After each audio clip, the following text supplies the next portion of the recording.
ঈদের দিন একটা যুবক সন্তান কবরের কিনারায় কান্না করতেছে হাউমাউ করে। ও যুবক, আজকে ঈদের আনন্দ বাদ দিয়া কেন কাঁদো?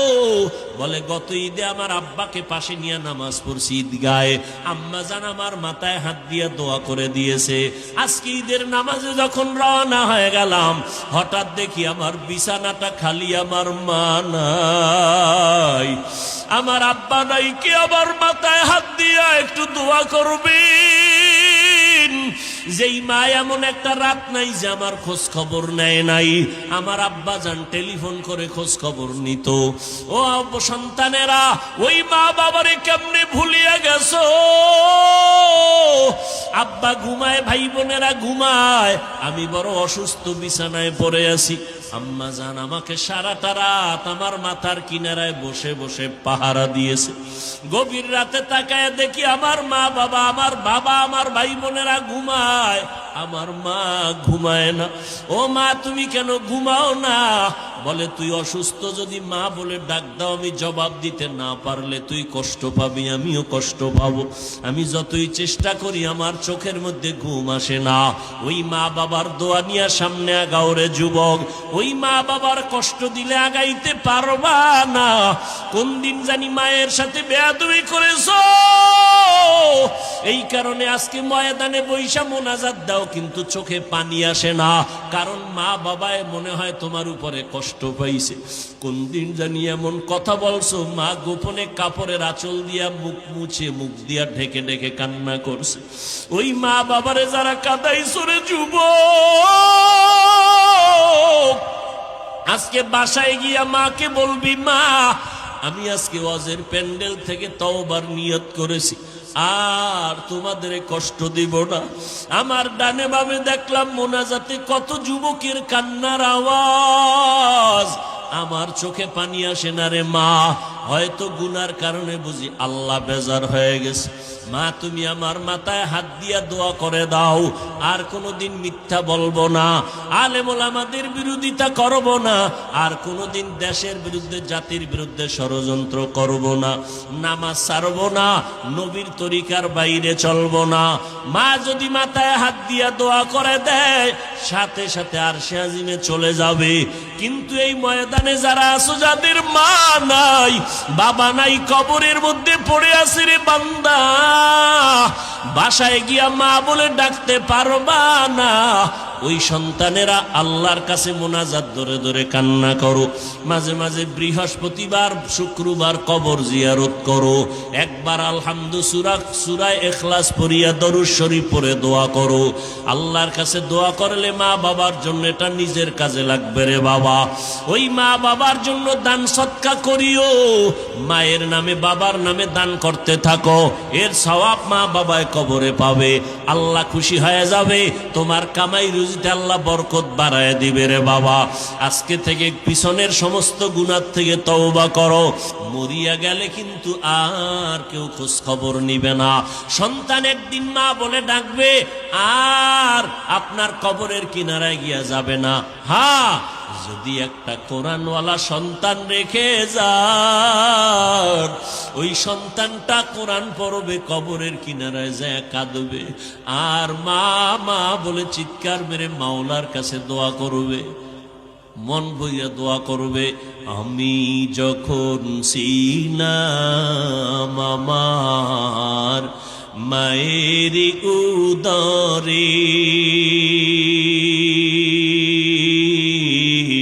চলাফেরা করলেন যে মায়, কত কষ্ট করে। এমন মাকে কেমনে আজি, এমন মাকে কেমনে আজি যাব আমি ভুলিয়া। ও আমার প্রাণের মা, মা গো মা, কোথায় গেলে মোরে ছাড়িয়া, জনম দুঃখী ইয়াতিম আমি, চায় না কেহ ফিরিয়া। জীবনের মূল কষ্ট মায়ের প্রসব বেদনা, সাত আসমান সাত জমিন তখন মায়েরই মাথায়। জীবনের মূল কষ্ট মায়ের প্রসব বেদনা,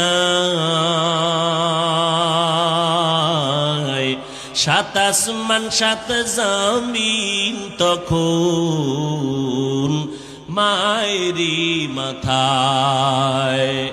আমার সুন্দর মুখ দেখে মায়ের, আমার সুন্দর মুখ দেখে মায়ের ব্যথা যায় দেয় হাসাইয়া। ও আমার প্রাণের মা, মা গো মা, কোথায় গেলে মোরে ছাড়িয়া। জনম দুঃখী ইয়াতিম আমি, চায় না কেহ ফিরিয়া। এমন একটা সন্তান যদি রেখে যাইতে পারো পর্দার আড়ালের মা, পাঁচ বেলার নামাজ পড়ে পড়ে চোখের পানি ছেড়ে দোয়া করবেন আর বলবে ও দয়ার মালিক, ওই মা কত কষ্ট করে আমাকে মানুষের মতো মানুষ বানাইলেন। ও যুবক, ওই মায়ের চোখের পানি আর দোয়া ছাড়া তুমি আজ পরীক্ষায় ভালো নাম্বার পাও নাই। আমি হাফিজুর রহমান এই চেয়ারে বসতে পারি না রে বাবা। ওই মা বাবার চোখের পানি আর দোয়ার মাধ্যমে তুমি সম্মানের চেয়ারে বসছো, টাকার মালিক, বাড়ির মালিক হয়ে গেছো। ওই মা দোয়া না করলে কোন সন্তান কামিয়াবির দরজা পাইতো না। ওই মা বাবার জন্য কলিজা ভরে দোয়া নাও, মায়ের দোয়া তোমার দরজা খুলে যাবে, হেদায়েতের পথ অগ্রগামী হয়ে যাবে। জীবনে কম তো অন্যায় করো নাই, মনে চাইছে পার্কে যাবা, দৌড়াইয়া পার্কে চলে গেছো, কেউ বাধা দিছে তুমি থামো নাই, মা বাধা দিছে, মায়ের সাথে খারাপ ব্যবহার করেছো। এই এলাই ময়দানের ভিতরে এমন আল্লাহর গোলামরা বসে আছেন যারা মা বলিয়া ডাক দিতে পারে না, বহু আগে মা হারায় ফেলছে। ইয়া আইয়ুহাল্লাযীনা আমানুস্তাঈনু বিসসবরি ওয়াসসালাহ, সাহায্য নাও যার মধ্যে তিনটা দুর্বলতা নাই, তার কাছে সাহায্য চাও। এক নাম্বার যার স্বার্থ নাই, দ্বিতীয় যার মধ্যে অভাব নাই, তৃতীয় যার পেছনে টান নাই। জমিনে এমন একটা মানুষ নাই যার কোনো স্বার্থ নাই। আমি দুইজন মানুষ পেয়েছি যার মধ্যে স্বার্থ ছিল না, একজন আমার আব্বা জান আর একজন আমার আম্মা জান। এগুলো স্বার্থ আছে নাই, কিন্তু সোনার বাংলার ইতিহাস বলে দেয় এই মা বাবাও স্বার্থ ছাড়া সন্তানকে মহব্বত করে না। কত মা বাবা সন্তানের জবাই করেছে, কত সন্তান মা বাবারে জবাই করেছে, পেছনে শুধু স্বার্থ। কি এই উদাহরণ শুনতে বা এই দৃষ্টান্ত বুঝতে হলে ইন্ডিয়া যাওয়া লাগবে? এমন সোনার বাংলায় এই দৃষ্টান্ত আছে না নাই? নাই কি? সব আছে। বাবা তার আপন জন্মর মেয়েটাকে হোটেলের মধ্যে ঢুকাইয়া বলে, আজকে রাত্রের জন্য তুই আমার স্ত্রীর মতো। কি ইন্ডিয়ার খবর? সোনার বাংলার খবর। আল্লাহ হেদায়াত দান করুন। চরিত্র কই? এই ওয়াজ মাহফিল গুলো বন্ধ হয়ে গেলে, তাবলিগ বন্ধ হয়ে গেলে, মানুষ থাকতাম সুরাতে, চরিত্রটা পশুর থেকে খারাপ হয়ে যেত, যাও আছে কিচ্ছু থাকতো না। এখন একদল এই জন্য পাগল হয়ে গেছে, ওয়াজ মাহফিল না হইলে ভালা, খুব খুশি। হ্যাঁ, ওয়াজ দিয়া হবে কি? তা আমি বলি, তোমার মতো বান্দারে সাইজ করার জন্যই তো এই ওয়াজের আয়োজন। ওয়াজ দিয়া কি হবে? তোমার তো বেতের বাড়ি দেওয়া যাবে না, নাহলে কবে সোজা করে ফালাইতো। বেতের বাড়ি দিয়ে নামাজ পড়ো না কেন? সৌদির মতো নামাজ না পড়লে পুলিশ ঘুরতে থাকে, ধরতে থাকে। ধাম করে ধৈর্য লাইছে এক বাঙালিরে, দেখ সিফার মধ্যে বিড়িটা নেই, ধৈর্য এটার অফিসে লয়ে গেছে, নিয়া পিঠা ফাটা নাই। শাস্তি কি? অজু কর। অজু কইরা এখানে দাঁড়াইয়া 100 রাকাত নফল পড়বি। বাস এবার উঠার বস। শাস্তি এটাই শাস্তি। 100 রাকাত। জীবনে কত নামাজ ধান্দা কইরা ছাড়ছস, এ কাজা কর। উভয় নেই। আল্লাহ আমাদের হেদায়েত দান করে। যার ভেতরে অভাব নাই তার থেকে সাহায্য চাও।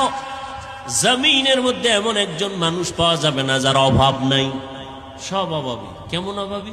যার টাকা যত বেশি তার অভাব তত বড়।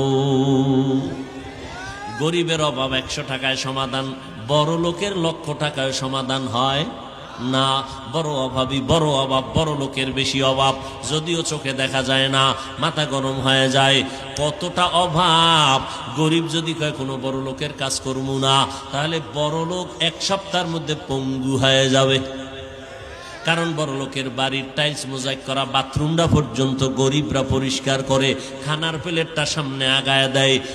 গাড়ির ড্রাইভার গরিব, গরিবরা যদি কোনো কাজ না করে তাহলে জিন্দেগি বরবাদ হয়ে যাবে। এক রিক্সার ড্রাইভার সামনে নষ্ট হয়ে গেছে, 1.5, 2, 4, 5 কিলোমিটার হাইটে গেল, বড় লোক হেঁটে যেতে পারবে না। জামায় ময়লা লাগছে, গরিব রিক্সাওয়ালা নিজেরটা নিজে ধুয়ে নিল। বড় লোক নিজের জামা নিজে ধুইতে পারবে? বাথরুমটা যদি গরিবেরা পরিষ্কার না করে, কোনো বড় লোক করতে পারবে না। মিয়া পরিষ্কার বাথরুমে যাই শীতই ভইরা যায় মাঝে মাঝে। কি গ্রাম এলাকায় বাঁশ দিয়ে পায়খানা করছে, কোনোদিন কেউ ভইরা মরে গেছে, কোনো নজির নেই। আর এখন টাইলস করা মোজাক করা হুনি নাই, পইরা হে শীত পটাং হয়ে গেছে। আধুনিকতা বাড়ছে মানে হায়াত কমছে। কি এখন আর লাকড়ি নেই, গ্যাসে রান্ধো। গ্যাস বাদ, কারেন্টে ভাত রান্ধো, মানে ভিটামিনের পুষ্টি শুদ্ধ, এটার সব বরবাদ। কি যেই গোস্তটা তাজা আইনে রানবেন যে মজা, ফ্রিজিং করে রানলেই মজা আছে? বাস, যত আধুনিকতা ততই আমাকে ক্ষতির কারণ। ব্যায়াম, মানুষ গ্রামে কামটাম করতো, ঠিক না? গ্রাম এলাকা কাজ করতো, শরীর টাইট। এখন ব্যায়াম কি জানি কয়, আর না ওই যে ব্যায়াম করে, কি ওটার করে, জিম। জিম এখানে যায়। ওরে আল্লাহ, হেনে পুরুষ মহিলা সমানে মেসেজ করে দেয়। মেসেজ মহিলা শুদ্ধ সোনারগাঁ হোটেলে যায়, 2 লাখ টাকা বছরে দেবা, হ্যাঁ ডেলি ডেলি তোমারে, এরপরে মেসেজ করে দিবে, যাও সেখানে যাও। কত আধুনিক! আমি কই এরকম মেসেজ টেসেজ কইরা কি হায়াত বাড়ানোর কোনো গ্যারান্টি আছে না? কয় না, আল্লাহ টান দিলে তো কেউ রাখার উপায় নেই। আর গ্রামের মানুষ তাজা খায়, শরীরে শক্তি। এরপরও কয় না আর একটা বিয়ে করুন। কয় আগের মুরব্বীরা আলহামদুলিল্লাহ শক্তি আছিল, এক একজনের সন্তান 7টা 8টা 9 জন। কথা ঠিক না? এক গড়ে। আল্লাহ সবাইকে বুঝার তৌফিক দান করে। দেখছেন নি কইতন কই গেছি, কাউয়ার কথা কইতে লইছিল, মনে আসেনি? একটা কাক যখন বাচ্চা দেয়, খেয়াল করে দেখবেন ওই বাচ্চাটা সাদা বের হয়, সাদা, শরীরে কোনো পশম থাকে না। এই অবস্থা দেখে মায় পায় ভয়। মা কি পায়? ভয় পাইয়া দূরে থাকে। 3 দিন পর্যন্ত বাচ্চার কাছে মা যায় না। প্রশ্ন, মা যদি বাচ্চার কাছে না যায়, এই 3 দিন ওই বাচ্চাটারে লালন পালন কে করে? রব্বুল আলামিন এই বাচ্চাটাকে লালন পালনের ব্যবস্থা